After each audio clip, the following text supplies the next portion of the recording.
welcome back to Honey and Tech.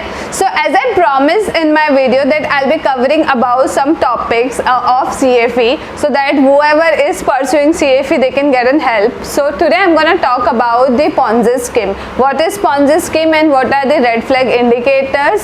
So out of this some kind of questions will also be asked in the examination, which I've experienced from my examination and from my colleagues who have already cleared the CFE examination. What is Ponzi scheme? It's an investment which is asked to people to pay back to their old investors. So basically there's a company who has approached you and they are trying to show you about the very high company returns they have earned. So they are trying to show you that very good financials of the company, and you find it that very lucrative interest, very lucrative returns has been given by this company, but this way they will try to take money from you, and this money will be utilized to pay back to the old investor. So what happened, for example, if anybody has invested some money, he will try to ask for a profit. So now that company has to pay back, show him that some profit. So he will tell him that bring some new people, and that way this company people will try to find out new people,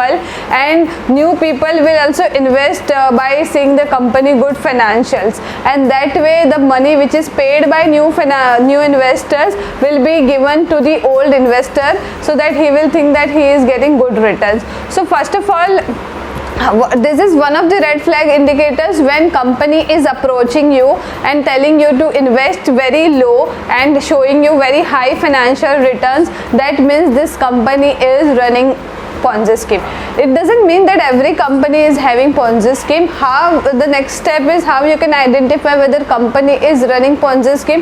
You have to check the financials are updated on their website or not. So first of all, you have to check whether their website domain is registered or not. So there is one more red flag where Yahoo or Gmail ID has been used for Ponzi scheme by the Ponzi scheme company. So in case such company is approaching, they are showing you, they are telling you that there's a good returns given by this company, but then they don't have their website, but then they don't have their email ID. That means this company is giving a wrong picture about this company. The people are showing you a wrong picture about this company.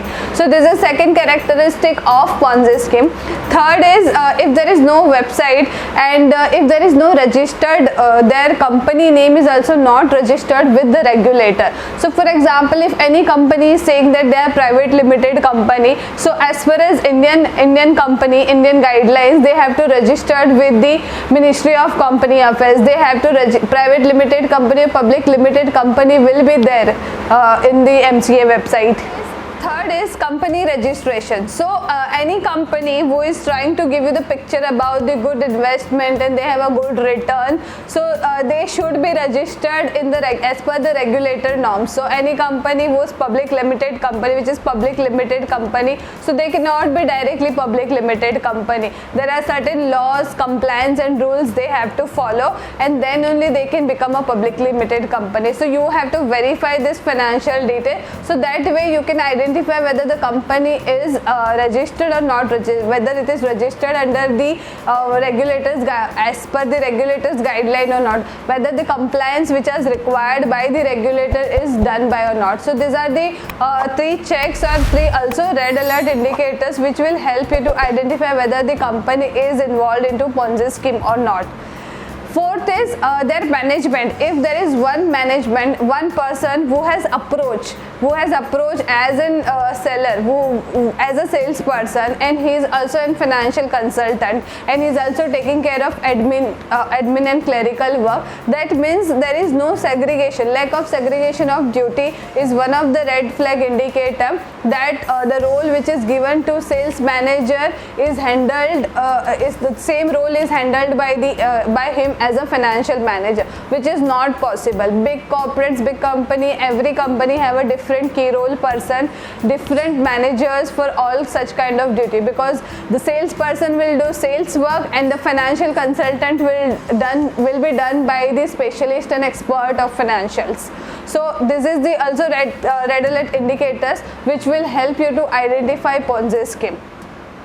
Next is there is a high pressure to reinvest. If for example if any investors has invested money but he has been asked to reinvest, he is not told to take off that money. Any person whoever is investing will look out for a return. For example, I have invested 100 rupees, so if I am gaining 110 rupees, so I will definitely try to withdraw the money or partial amount of money so that I can feel that I have earned something. But then if any key management person, salesperson or financial manager who is saying that you just reinvest the money and with all the financial goals are explained by them, and it is always a pressure to reinvest the money, that means this is the Ponzi scheme. Because any good company who wants to keep happy to their shareholder, their customer, they will always help them if any customer wants to withdraw the money. But if there is always a high pressure to reinvest that money, means this money is utilized to pay back to the old investors. So this is all about Ponzi scheme. I have explained you here what is the meaning of Ponzi scheme and what are the red alert indicators, how you can identify whether this particular company is running Ponzi scheme or not. I hope the red alert indicators which are explained by me has made it clear that how you can identify such schemes, and I'll be covering more topics about the CFE. So whoever is planning for a CFE examination, you can share this video. You can also recommend to the people who are actually new into the they are planning to invest into the company but they have missed out such trigger. So I think with this video they'll understand, they'll try to do their own research. Okay, so wishing you all a Merry Christmas and Happy New Year in advance from Honey and Tech. And whoever has not yet subscribed my channel, they can please click on the subscribe button, and if you like my video, please like.